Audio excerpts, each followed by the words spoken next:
Good morning students. अपना बेटा आज का टॉपिक है line shape and line width.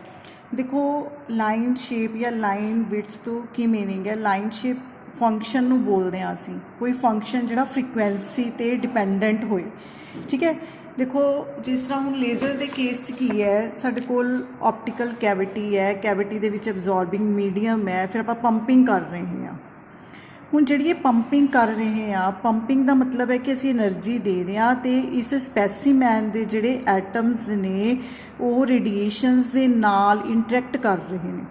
ਆਹ ਵਾਲਾ ਜਿਹੜਾ ਪੰਪਿੰਗ ਦੀ ਕੋਈ ਵੀ ਅਸੀਂ ਉਹਨੂੰ ਸਾਊਂਡ ਫਾਰਮ 'ਚ ਦੇ ਰਹੇ ਹਾਂ, ਕੋਈ ਵੀ ਲਾਈਟ ਫਾਰਮ 'ਚ ਪੰਪਿੰਗ ਕਰ ਰਹੇ ਹਾਂ, ਇਹਦਾ ਮਤਲਬ ਇਸ ਸਪੈਸੀਮੈਨ ਦੇ ਐਟਮਸ ਉਹਨਾਂ ਰੇਡੀਏਸ਼ਨਸ ਦੇ ਨਾਲ ਇੰਟਰੈਕਟ ਕਰ ਰਹੇ ਨੇ। ਹੁਣ ਇੱਥੇ ਜਿਹੜਾ ਸਿਸਟਮ ਹੈ ਉਹ ਡਿਪੈਂਡ ਕਰਦਾ ਕਿ ਫ੍ਰੀਕੁਐਂਸੀ ਕਿੰਨੀ ਹੈ। ठीक है, फ्रीकुएंसी चेंज होने दे नाल जिहड़ी इंटरैक्शन दी कैपेबिलिटी है उहदे ते इफैक्ट पैंदा है। तो जिस फ्रीकुएंसी ते आपां नूं मैक्सीमम रिजल्ट मिलता है उस फ्रीकुएंसी नूं आपां बोलदे हैं रेजोनेंट फ्रीकुएंसी। उस फ्रीकुएंसी नूं की बोलते हैं रेजोनेंट फ्रीकुएंसी। मीनस देखो जिस तरह आपां कोई ग्राफ प्लॉट कर रहे हैं, ये फ्रीकुएंसी दे वर्सिस कोई सपोज करो ग्राफ है, तो किस फ्रीकुएंसी ते आपां नूं पीक रिजल्ट मिलता है, मैक्सीमम रिजल्ट मिलता है, उन्होंने आपां की बोलते हैं रेजोनेंट फ्रीकुएंसी बोलते हैं। तो इत्थे आपां ने एक कोई लाइन शेप फंक्शन है जिहड़ा वो उस तरह का मतलब फाइंड आउट करना है जिथे अपनी लेज़र की जिहड़ी फॉर्मेशन है, लाइट की जिहड़ी एम्पलीफिकेशन है वो प्रॉपरली हो सके। तो देखो थ्योरी की है atoms interact with radiation over wide range of frequencies and strength of interaction is function of frequency. देखो ये कहते इंटरैक्शन की जी स्ट्रेंथ है वो किस चीज़ पर डिपेंड करती है, वो डिपेंड करती है फ्रीकुएंसी ते, known as line shape function. और उन्होंने आप बोलते कि लाइन शेप फंक्शन।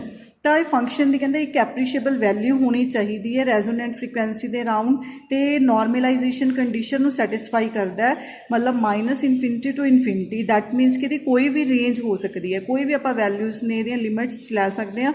तो नॉर्मलाइज होना चाहिए जी omega D omega is equal to 1।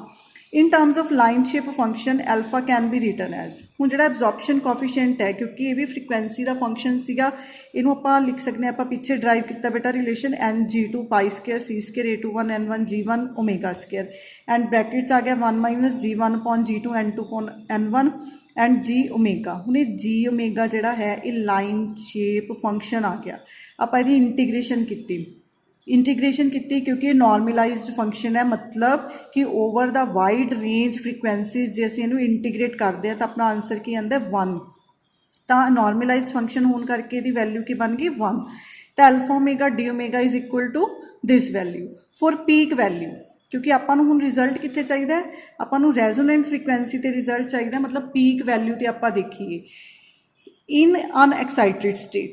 ये भी ध्यान रखना है कि आप अनएक्साइटेड स्टेट के लिए देख रहे हैं। अनएक्साइटेड स्टेट का मतलब यही है कि जिन्ने भी एटम्स पे ने वो अपनी लोअर स्टेट दे विच पे ने। N1 की बन गया N0, मतलब जिन्ने भी पे ने वो सारे अपनी लोअर स्टेट्स ही पे ने। अपर स्टेट की है खाली है, ये अनएक्साइटेड स्टेट है, मतलब हले नीचे तो ऊपर कोई भी पार्टिकल नहीं गया। तो यदा मतलब N2 नूं आपां इत्थे 0 पुट करांगे तो सारा फंक्शन की हो गया 0 हो गया। N1 नूं की पुट करांगे N0 पुट करांगे, तो ओमेगा नूं की पुट करांगे ओमेगा नॉट। ये अपना रेजोनेंट फ्रीकुएंसी ते जो लाइन शेप फंक्शन है उहदे लई आपां नूं वैल्यू फाइंड आउट होगी। उस तो बाद नैक्सट है basic principles of laser oscillator और absorption and amplification of beam of light. देखो in the pre laser era it was assume that there is always loss of intensity. देखो generally आपां नूं की लगदा है, जनरली आपां पढ़ते हैं कि तुहाडे कोल कोई एब्जॉर्बिंग मीडियम है, तुसीं उहदे चों कोई भी एनर्जी पास करोगे तो वो एनर्जी तुहानूं डिक्रीज़ होकर मिलूगी। क्लीयर है, जनरली इस तरह होंदा है। पर लेज़र के केस दे विच सानूं की जरूरत है कि लाइट की एम्पलीफिकेशन होए, वो इनक्रीज़ होए ना कि वो डिक्रीज़ होए। कहने का मतलब कि एब्जॉर्बिंग मीडियम है, असी पंपिंग की, पंपिंग करन तो बाद जदों उन्हें पास करना है तो वो इंटेंसिटी घटे ना, वो इंटेंसिटी की होए इनक्रीज़ होए। इनू असी बोलते हैं एम्पलीफिकेशन ऑफ लाइट। ਇਹਦਾ मतलब यही है कि लेज़र आउटपुट लैन के लिए सानू कुछ नसैसरी जिहड़ियां कंडीशनस ने वो फॉलो करनियां पैणगियां। ठीक है जी, हुण वो कंडीशनस किहड़ियां ने, किस तरह वो अचीव होणगियां, वो सारा कुछ आपां इस टॉपिक दे विच रीड आउट करांगे। देखो हुण सपोज करो कि अपर लैवल, ठीक है, लोअर लैवल तो पार्टिकल्स ने एनर्जी गेन की, अपर च चले गए, अपर नूं आपां ने एनर्जी दित्ती, तो उरे अपनी लाइट दी है जिहड़ी ओह की होगी, एंपलीफिकेशन होगी। क्लीयर है। उस तो बाद जिहड़ा फर्चबेयर लैडनबर्ग फार्मूला आपां कीता सी, आपां ने इत्थे देखिया सीगा कि एब्जॉर्प्शन कोएफिशिएंट नेगेटिव भी हो सकता है। Therefore, even if most of atoms are in the excited state, absorption coefficient will be negative, क्योंकि जे absorption coefficient नेगेटिव है, क्योंकि बेटा पिछली इक्वेशन तुहानूं इहदे लई देखनी पएगी। पिछली इक्वेशन दे विच आपां ने शो कीता सी, क्योंकि अपना रिलेशन की सी I is equal to I nought e raise to the power something, उरे डिक्रीजिंग फंक्शन सीगा, ठीक है। उत्थे अपना एल्फा कोएफिशिएंट आंदा सी। फिर आपां क्या सी कि जे एल्फा पॉजिटिव है फिर तो ये इंटेंसिटी घटूगी, पर जे एल्फा नैगेटिव है फिर उरे की हो जाऊगा, उरे पॉजिटिव हो जाऊगा, तो इंटेंसिटी की होगी, इंक्रीज होगी। दैट मीनस एंपलीफिकेशन के लिए जिहड़ा साडा एब्जॉर्प्शन कोएफिशिएंट है इट मस्ट बी नैगेटिव, तां करके फिर उत्थे एंपलीफिकेशन होगी तो स्टिमुलेटेड एमिशन होगी। पर की हुंदा कि जदों पार्टिकल्स ने upper level to lower level return करना हुंदा है, तो उत्थे बेटा स्पॉन्टेनियस एमिशन ते स्टिमुलेटेड एमिशन इकट्ठे हुंदे ने। ये हो सकता है भी किसी च स्पॉन्टेनियस एमिशन बहुत ज़्यादा होए, स्टिमुलेटेड घट होए, फिर वो प्रॉपर लेज़र लाइट नहीं बनूगी। अगर स्टिमुलेटेड एमिशन ज़्यादा है, स्पॉन्टेनियस घट है, फिर उत्ते प्रॉपर लेज़र लाइट बनने के चांसिस बन जाते हैं। इसदा मतलब किते ना किते जिहड़ा स्पॉन्टेनियस एमिशन है लॉस करता है। स्पॉन्टेनियस एमिशन की करता है, लॉस करता है। तो जिहड़ा सिस्टम है लेज़र का या जो भी उहदा इक्विपमेंट है, उहदी डिज़ाइनिंग, उहदा एब्जॉर्बिंग मटीरियल, उहदा पंपिंग सोर्स इस तरह का होना चाहिए कि वह स्पॉन्टेनियस एमिशन नूं तां डिक्रीज़ करे तो स्टिमुलेटेड एमिशन नूं इनक्रीज़ करे। स्पॉन्टेनियस एमिशन नूं आपां पढ़दे हां लॉसिस दे नाल कि ये करके की हुंदा कैविटी दे विच, कैविटी मतलब जिहड़ा सारा सिस्टम बन रहा है इहनूं बोलदे कैविटी, वे कैविटी दे विच जिहड़े लॉसिस ने वो घट जाण। सो ये थ्रैशहोल्ड कंडीशन की है, देखो बेटा फर्स्ट पॉइंट इस कैटेगरी थ्रैशहोल्ड कंसीडर की है। देखो कहता कोई ऑप्टिकल कैविटी है, ये एब्जॉर्बिंग मटीरियल पे है, आप पंपिंग कर रहे हैं, दो मिररस लगे हुए हैं, ए मिरर 100% रिफ्लैक्टिड है, ये पार्शली रिफ्लैक्टिड है, ताकि जो आपने लेज़र आउटपुट लैनी है आप इतों लेज़र आउटपुट है जी वो अपनी ऑबटेन कर सकीए। ठीक है जी। तो हम सपोज करो एल की है length of the cavity between mirrors, मतलब एल की है आ कंप्लीट लेंथ है कैविटी की। N refractive index of the medium, ये इन बिटवीन उरे जो मीडियम पे है वह रिफ्रैक्टिव इंडैक्स की है एन। हुण नैक्सट है ऑप्टिकल लेंथ। हुण देखो एक जोमैट्रिकल लेंथ है, एक ऑप्टिकल लेंथ है। थोड़े कोल कैविटी है, कैविटी दी आ वाली जिहड़ी लेंथ है ये जोमैट्रिकल लेंथ है जो आप एल चूज की है। पर जो तुसी उरे एब्जॉर्बिंग मटीरियल रखता उहदे चों लाइट ने पास करना है, एनर्जी ने पास करना है, तो ऑबवियसली कि टाइम ज़्यादा लो। ਇਹਦਾ मतलब जिहड़ा ऑप्टिकल पाथ होगा बीम दा ऑप्टिकल पाथ होगा वो डिफरेंट होगा ਇਹਦੀ ओरिजिनल लेंथ दे नालों। ओरिजिनल लेंथ के नालों ऑप्टिकल पाथ जिहड़ा होगा वो बेटा ज़्यादा होगा। तो सपोज करो ऑप्टिकल पाथ में आप लिख रहे हैं एल डैश के नाल and it is equal to L into n, मतलब वो जोमैट्रिकल लेंथ कितनी है तो उत्थे मटीरियल का रिफ्रैक्टिव इंडैक्स कितना है, तो इत्थे एल डैश की वैल्यू ग्रेटर होगी एल तो। कंडीशन फॉर रेनफोर्समेंट, हुण रेनफोर्समेंट मतलब जिस तरह आप बोलते हैं कि कंस्ट्रक्टिव इंटरफेरेंस है या डिस्ट्रक्टिव इंटरफेरेंस है, ठीक है। क्योंकि वेव्स जो कैविटी चों बीम ने टू एंड फ्रो पास करना है कि मिरर को गया, मिरर ने रिफ्लैक्ट किया, वापस आया, फिर उन्हें रिफ्लैक्ट किया, तो इन्हें हर एक स्टैप ते की करना हुंदा कि पंपिंग सोर्स तो एनर्जी गेन करनी हुंदी है। तो ऑबवियस है कि हर एक स्टैप ते इन्हां दा आपस च फेस च रिलेशन होना चाहिए।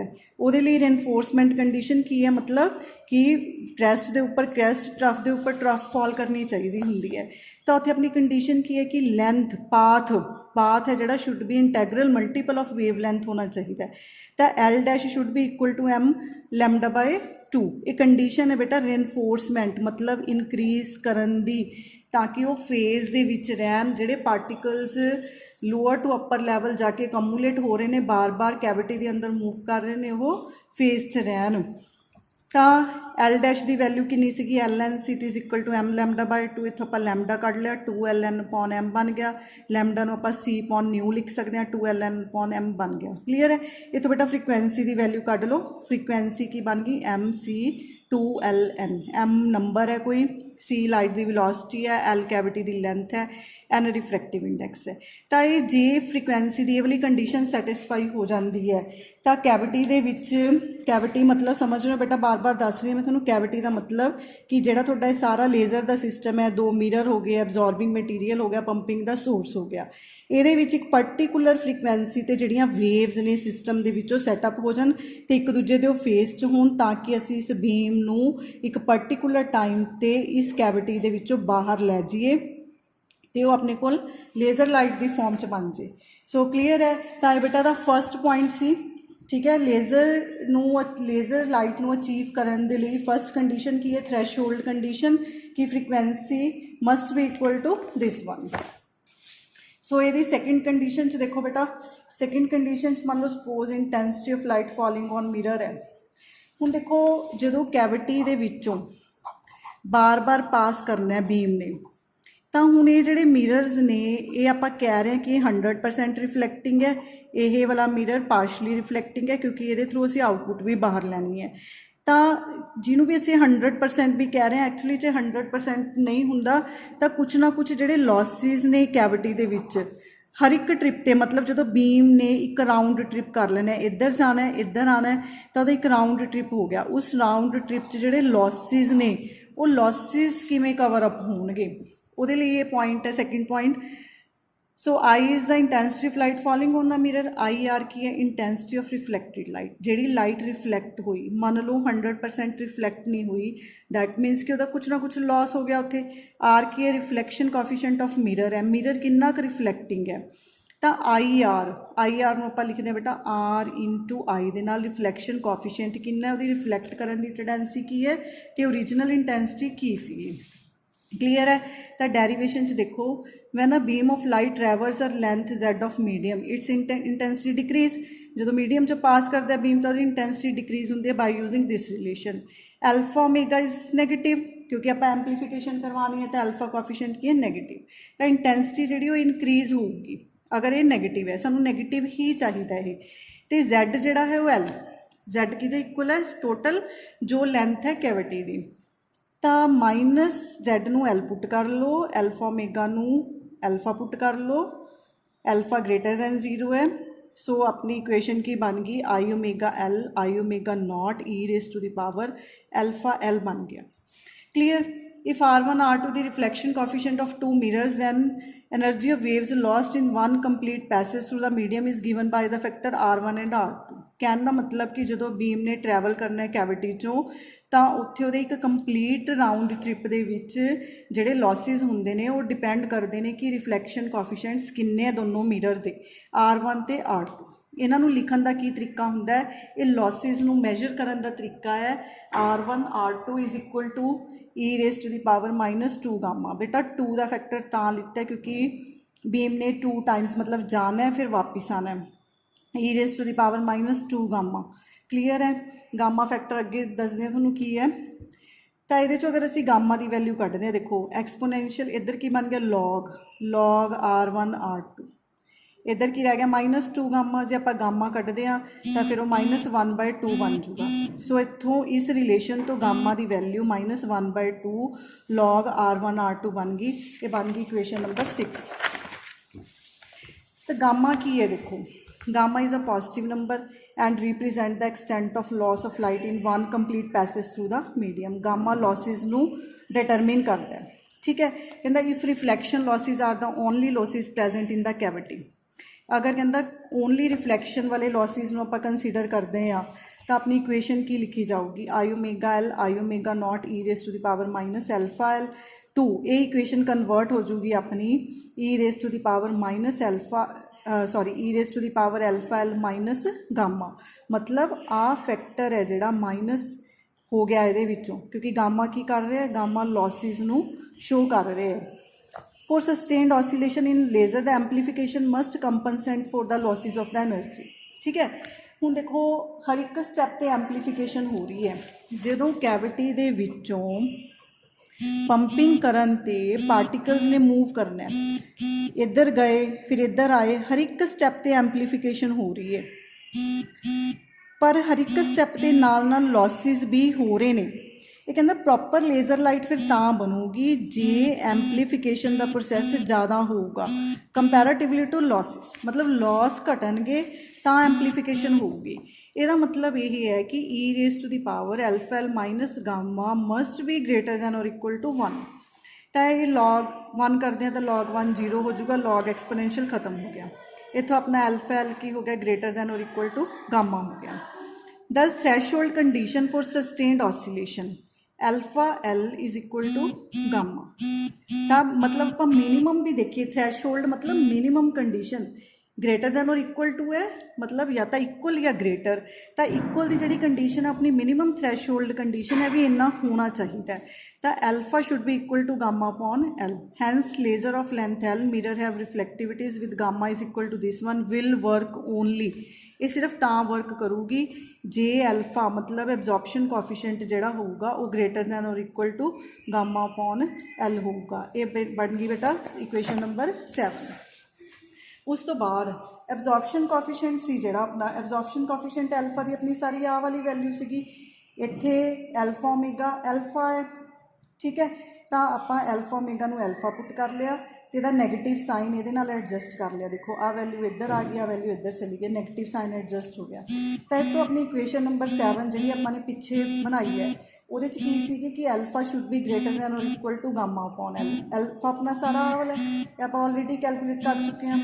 तो अल्फा शुड बी इक्वल और greater than of gamma upon L, ठीक है। थ्रैशोल्ड कंडीशन तो इक्वैलिटी का साइन आ जाऊगा कि अगर असी सिर्फ थ्रैशोल्ड की गल कर रहे हैं तो it is equal to gamma upon L. So इतों आप G1 upon G2 N2 minus N1 ये सारी वैल्यू उधर चलेगी, ठीक है। अगर नॉन डीजनरेट स्टेट्स ने, डीजनरेट स्टेट्स होंगे बेटा अगर कई इक्को ही लैवल के अगर फरदर बहुत सारे लैवल्स पे होंगे ने, ये नॉन डीजनरेट स्टेट्स ने। दैट मीनस इफ G1 G2 की वैल्यू की होगी 1 होगी। G1 तो G2 की वैल्यू 1 पुट कर दो तो थोड़ा N2 माइनस N1 पता लग गया। This value of population inversion is known as threshold और क्रिटिकल इन्वर्शन। मतलब देखो आप ये कह रहे हैं कि पार्टिकल्स ने नीचे तो ऊपर जाना है तो ऊपर इन्हों का इकट्ठा होना जरूरी है। वो इकट्ठे होने आप की बोलते हैं कि 50% तो ज़्यादा इकट्ठे होने चाहिए ने, उन्होंने असीं बोलते हैं पॉपुलेशन इन्वर्शन होगी। तो पॉपुलेशन इन्वर्शन मतलब N1 माइनस N2 दो लैवल्स के विच पार्टिकल्स का जिहड़ा डिफरेंस है वो कितना है, किन्ने पार्टिकल लोअर होने चाहिए ने, किन्ने पार्टिकल अपर लैवल होने चाहिए ने। तो इत्थे पॉपुलेशन इन्वर्शन की आ वाली कंडीशन है जिहड़ी वो अचीव होनी चाहिए है। ये थ्रैशोल्ड कंडीशन है भी एटलीस्ट इन्ने पार्टिकल्स ने जिहड़े अपर लैवल दे विच होने चाहिए ने, तां उत्थे स्टिमुलेटिड एमिशन होगी तो स्पॉन्टेनियस एमिशन दे करके जिहड़े उत्थे लॉसिस ने वो डिक्रीज़ होंगे। सो थ्रैशोल्ड कंडीशन, उस तो बाद पॉपुलेशन इन्वर्शन की कंडीशन। सो इत्थे बेटा टॉपिक खत्म कर रही हूँ। Thanks a lot.